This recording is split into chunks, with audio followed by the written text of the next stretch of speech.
Sikip naman, no? Tamo, naka-placer pero ayaw niya lumiko.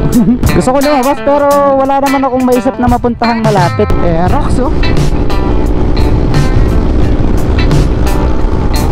So may humahabol sa ating rider. Alam ko naman di ako tatagos dyan sa rider na yan, mga Kawasaki.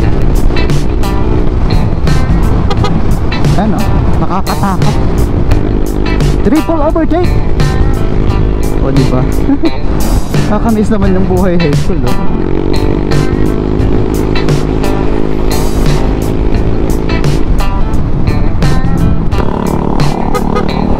Lugi! Lugi!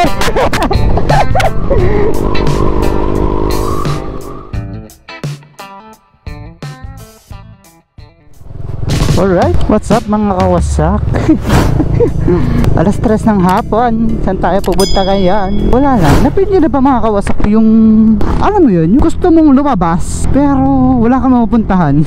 May ganang feeling ba na dumating sa inyo mga kawasak, ha? Yung boryo ka sa bahay nyo, tapos iisipin mo naman kung saan ka pupunta. Gusto mo lumabas pero hindi mo alam kung saan ka pupunta. Ganon yung feeling ko ngayon mga kawasak.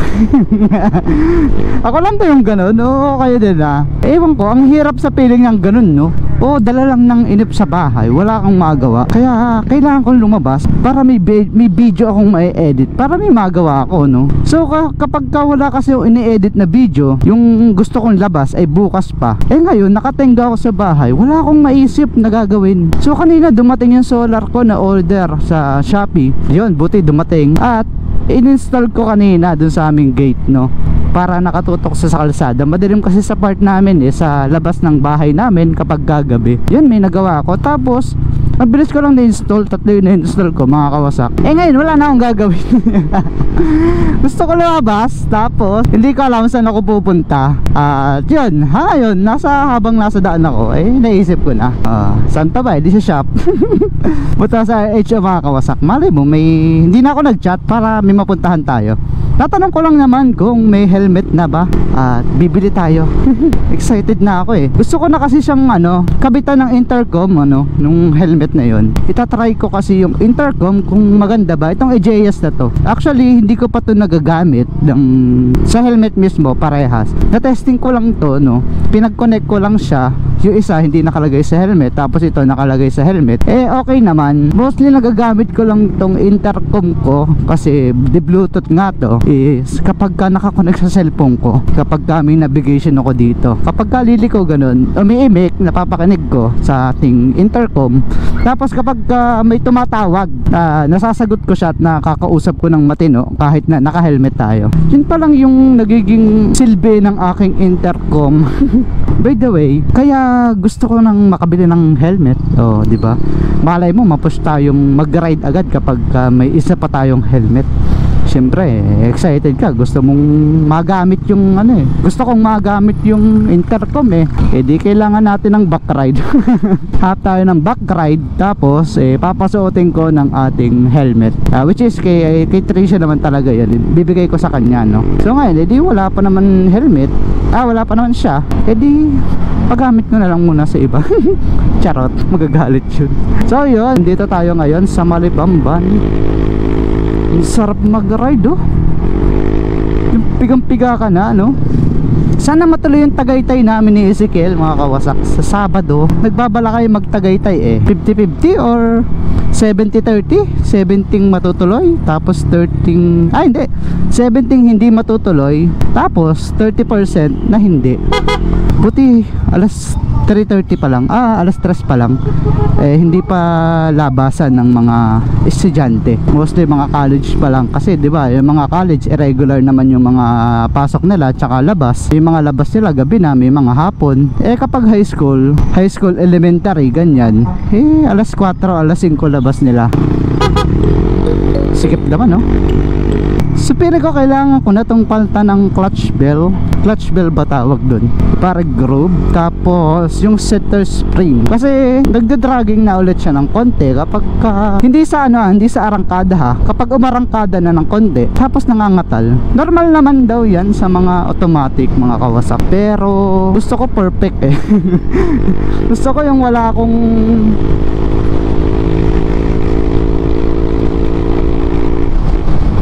ko yung wala akong napapakaramdaman sa motor ko na kakaiba. Kaso nga lang magastos.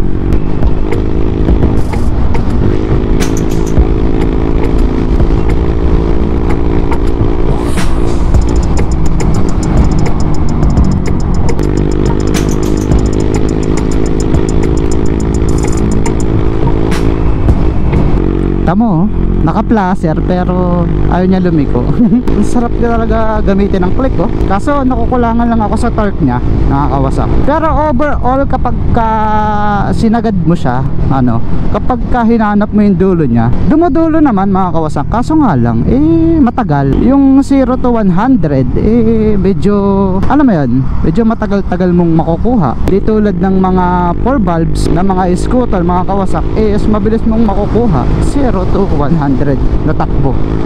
Ito medyo malumanay pa yung hatak niya. Para bang malambot yung hatak. So sa bagay, sa tipid naman niya na umaabot ng 48 kilometers per liter or ilan ba? Mga 50? 50 yung pinakamatipid ko dito wala naman problema. Kumbaga yung tipid niya ay syempre mas malakas yung motor, mas malakas sa gasolina. Ito mas tipid sa gasolina. Syempre huwag mo nang paghanapan ng sobrang lakas na makina, no?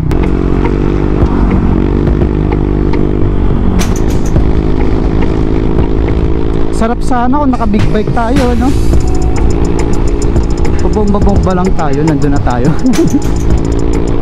Isang beses pala nakagamit ng big bike, mga kawasak, yung kay Kuya Jomar. Kung naalala niyo yung release ko sa Facebook, yung R1 na old version pa naman siya, analog pa yung mga instrument panel niya, no? So yun, ang lakas, mga kawasak. Ito na, RHO. Meron na? Wala pa rin? Wala, napadaan lang. Wala nga mapuntahan Gusto ko lumabas pero wala naman akong maisip na mapuntahang malapit. Sige, ano na ka?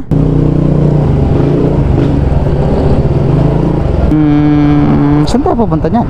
Wala pa daw, stock na helmet. So dito na lang tayo. Oh, ang ganda. Sayang wala pa tayo makuha helmet.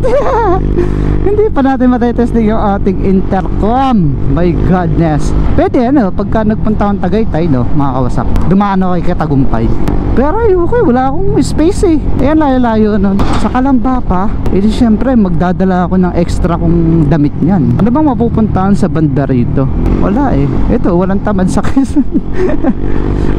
Hindi ko alam kapag mula dito ko ano pa yung mga magagandang mapuntahan. Ito sa Rayaya na to O sige, ikot na lang tayo ng diversion, no? Punta tayong Gisgis.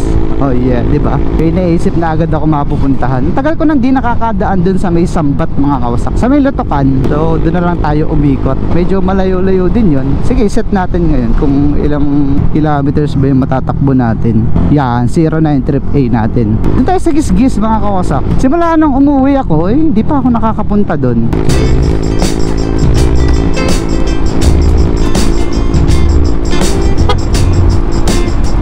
Rocks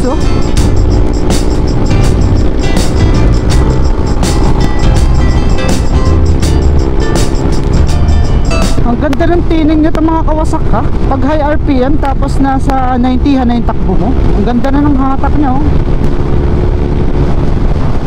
Parang dito sa click, mga kawasak, kung wala man siyang torque, maramdaman mo yung lakas niya sa high speed. Ito yung Sambat, mga kawasak. Dahil wala tayo pupuntahan, puntahan natin ang Gisgis. So yan, may sakayan po dito pagka gusto yung pumunta. Madami mga beach doon. Sakayan yan na papunta sa Barangay Gisgis sa Rayaya, Quezon. Mahaba-haba din tandaan na to All goods naman dito mag-ride. Sa mga pang short ride lang to, mga kawasak. Kasi malapit lang naman to sa amin. Kung galing kayo sa amin, short ride to.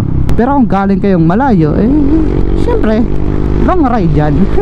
Sarap pumataw Kaso nga lang ang nakakatakot dito, mga kawasak, is hindi ko kabisado yung daan. Hindi ko alam kung saan may lubak, kung saan ako dapat mag-slow down, at kung saan yung mga school dito. Kasi mostly sa mga school may mga slow down na nakalagay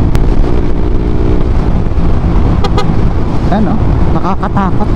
Iba na mga kawasak yung takbuhan ko ngayon kaysa nung bata-bata ako. Kasi itong gis-gis na to mga kawasak, pag pumupunta kami, sagad kung sagad talaga kami ng takbo eh. Kumbaga full throttle kami kung pumunta dito. Kaya yung aming kung anong tipid ng motor namin, ng mga semi-automatic na motor, eh hindi namin nakukuha.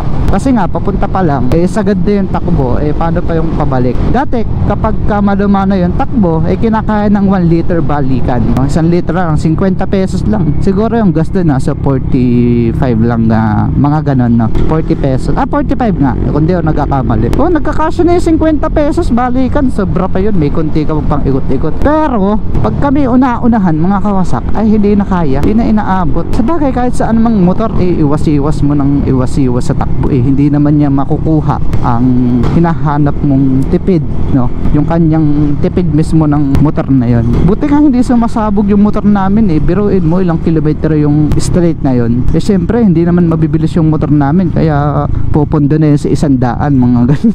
So yun lang, no. Ang sarap din isipin ng mga kabataan mo eh. Pag naiisip mo na yung mga ginagawa mo dati eh, natatakot ka na ngayon, which is good naman. Kasi syempre may mga obligasyon na tayo, may mga pinaghahandaan na tayo sa buhay. Naiisip na natin yung tama at mali. Naiisip mo na yung gusto mong gawin na dapat hindi ka ganyan kasi alam mo na yung mga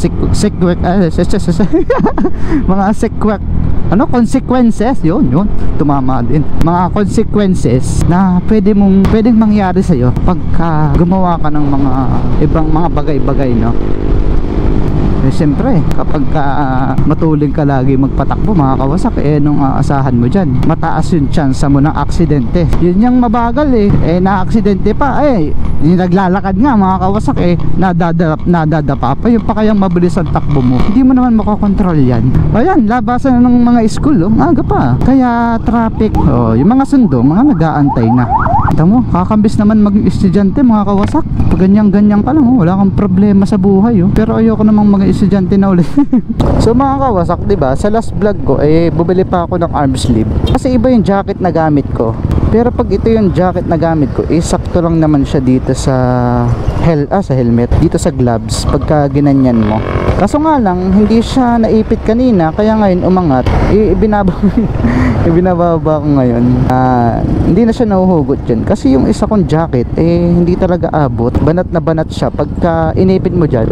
So diba ang traffic, kaya pa ba yung huli kong punta dito? Nasa cream line pa ako nun mga kawasak. Ang dami ko napuntahan talaga nung nasa ice cream ako. Pinuli talaga namin ang buong Quezon. Kaya karamihan dito, yung mga daan is alam ko. Pag mga Quezon lang, Quezon province, yan, madami akong alam na daan dito. Kaya nag-waste lang ako kapag may mga store or spot o view deck o beach na hindi ko alam, pero alam ko yung lugar, hindi ko lang alam yung exact location. So nag-waste ako. Kabalikat, Sariaya chapter. Sumunod kaya tayo dun, kamote ba? Oo, napasabay pa tayo mga kawasak sa labasan ng estudyante. Yun diba, nagkaroon tayo tuloy ng mabilis na daan. Sumunod tong jeep na to, ano to? Lutukan Integrated High School. Yun ang pinaka-paborito kong part ng buhay ko sa pag-aaral, ang high school life. Kumbaga may isip ka na, tapos wala pang pressure sa buhay. Mag-aaral ka naman, hindi, pasado ko dyan. Joke lang pala, nagkabagsak pala ako nung high school. High school, bagsak ako isa. Galit ang nanay ko, hindi pinirmahan yung card ko. Tapos college, may bagsak din ako isa, mathematics. High school science hirap kaya. Ang taray pa yung teacher namin, di madala sa kwento.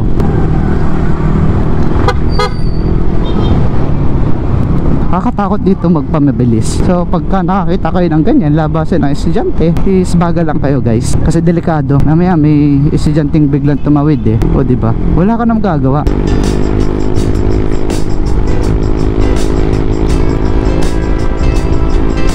Dito kami nagkakarera nung araw. Ay, ko po, palusong pala to. Ang hirap mag-brake, mamereno. Triple overtake. O diba? Nakakamiss naman yung buhay high school, no? By the way, nakamotor nga din pala ako nung high school. Yung aking Rossi, yun yung aking gamit, no? Pasensya na kayo mga kawasak, ha? Kasi hindi talaga uso sa amin yung helmet. Kahit sabihin mong highway, hindi talaga mahigpit dito. Siguro, mahigpit naman, siguro nasanay lang kami na walang helmet. Pero ako, hindi naman talaga ako nag-helmet, ano? Pagka hindi ako lumalayas ng ganto, tatawid ng ibang bayan, hindi talaga ako nag-helmet. Kasi lapit-lapit lang, tanggal kabit. Di bali kung ano kung ilang oras kang mag-helmet. Kaso nga lang, minuto lang 5 minutes lang, tatanggal, tapos susot, tapos dagdag bitbitin mo pa kung nasa palengke ka, no? Hindi ka naman makakatakbo ng mabilis kapag papunta ka lang sa palengke. Nga, ang sikip-sikip sa palengke namin. Gulat ako sa sobrang tipid nitong click ko. Isang araw ko pa ito pinaltang ang dami-dami ko nang nagalaan sa amin. Yun lang, saan daan ito? Maharlika. Baka dito.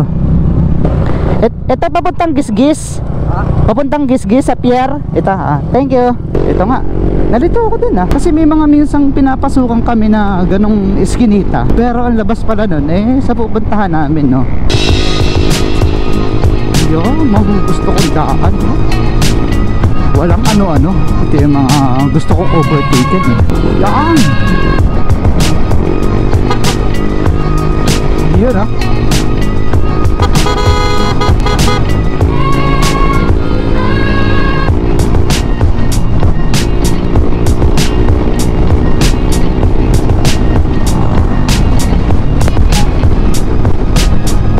So may humahabol sa ating rider.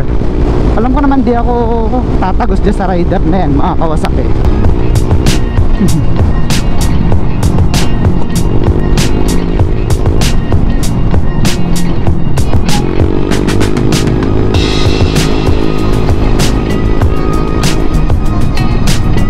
Ikaw na kung akin yung namumutok boy sa rider, mga Kawasak, no? Ayan, sa talo na ako, mga Kawasak.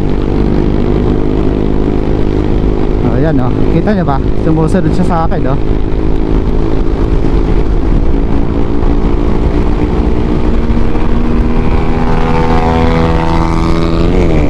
kahit sabihin mo angkas pa sila. Malakas siya, 154 valves.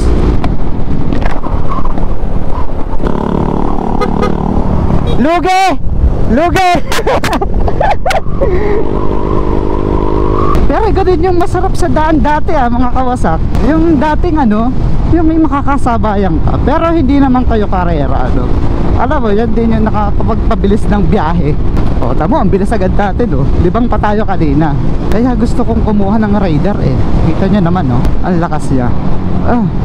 Ito na ata yung diversion, kundi ako nagkakamali. Papunta sa amin, yung pakanan. So, ang pupuntahan natin ay pier. Ayan, ito, puntang pier. Tapos tayo ay diretso. Hindi ko alam kung pwede pantambay yung pier dito, may kainan na din pala dito. Pero titingnan natin. Ay, hindi nga sa akin yung namumutok. Kasi kanina may namumutok na tambutso. Akala ko sa akin na Ayan, dito nga yan. Ito mo. Pay parking, 4 wheels, motor. Aba, ginawa pa nilang negosyo. Sisilip lang naman tayo, kaya hindi natin kailangan mag-park dyan. Karagatan na naman. Mga Kawasak, wala nga pala tayong drone. Hindi ko na dinala kasi nga mahangin ngayon. Kaya yun, hindi ko na dinala. Ano ba yan? Tayo na lang tatambay ako, mga Kawasak. Nakakakita ako ng mga nagde-date. Yun, diba? Dito kami tumatambay dati ni Nakiel kapag wala kaming magawa sa buhay.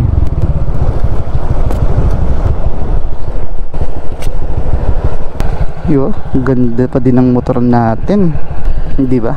Ang dami na nating napuntahan gamit ang ating motorsiklo.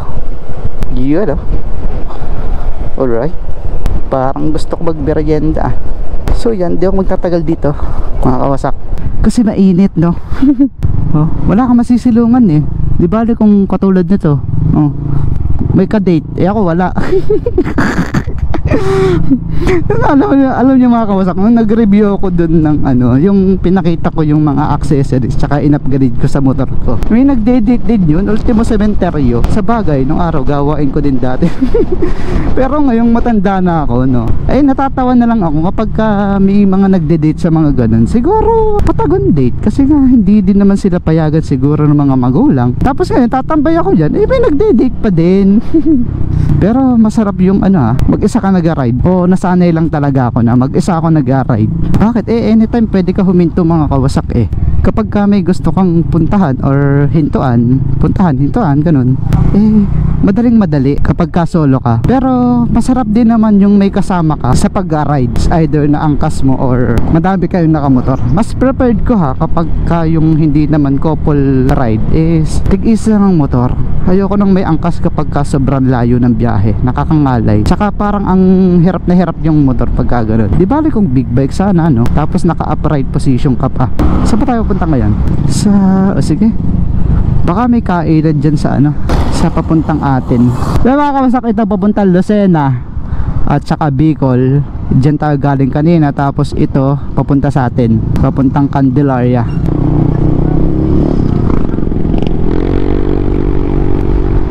So kailangan ko tumigil para magpalit ng battery. Ang hangin lang masyado kasi nga open na open. Ganun ganda ito yung hirap kapag walang windshield yung motor mo bugbog na bugbog ka sa hangin. Ito tindahan, mag-coke man lang tayo.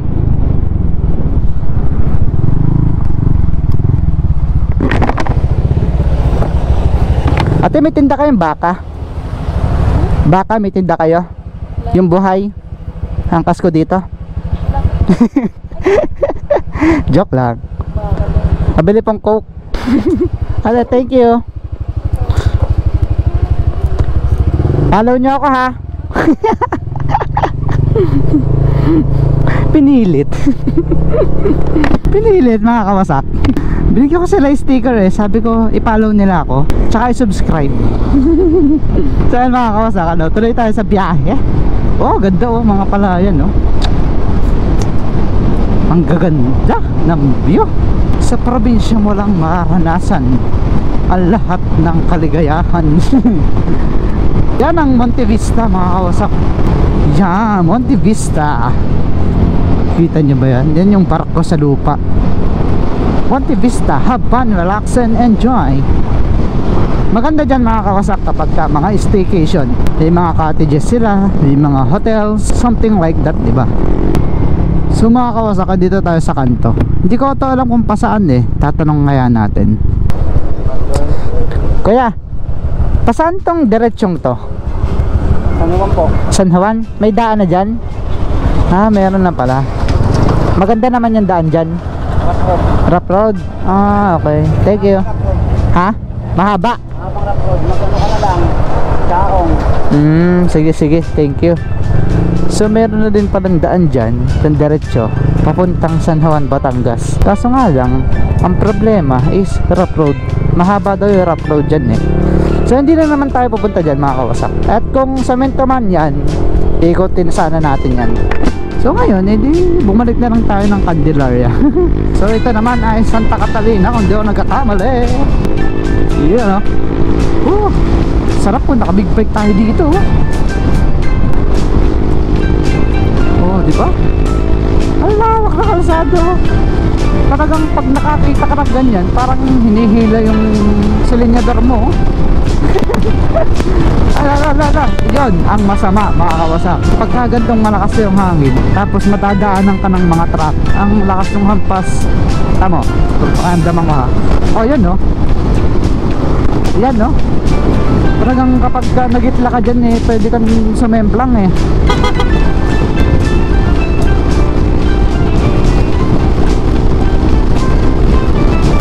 ang hangin, hindi tayo makabatak ng ayos. Okay niyan, natatakot ako. Ganda ng jeep na to. Stainless. Oo, di ba? Parang pwede mong dalhin sa kasalan eh. Pwede kang umatid ng kasalan na jeep lang ang dala, oh. Pagka ganyan naman kaganda. Shoutout sa jeep na to kay, ano to, Ladizabal family. Ganda na jeep nyo. Shoutout from Kawasaki. Quality pang kasalan, no? Wow. Ganda na jeep, oh. Hello Kitty. O diba, lumigo na siya doon. Kung natapos mo tong video mga kawasak, ibig sabihin nun ay inihatid mo ako sa amin. Sige, doon ko natapusin, malapit sa amin, para siguradong may hatid nyo ako. Salamat sa inyo mga kawasak, sa pagsama sa akin ngayong araw. So yun na mga kawasak, ano? Salamat sa paghatid. Ride safe always and peace.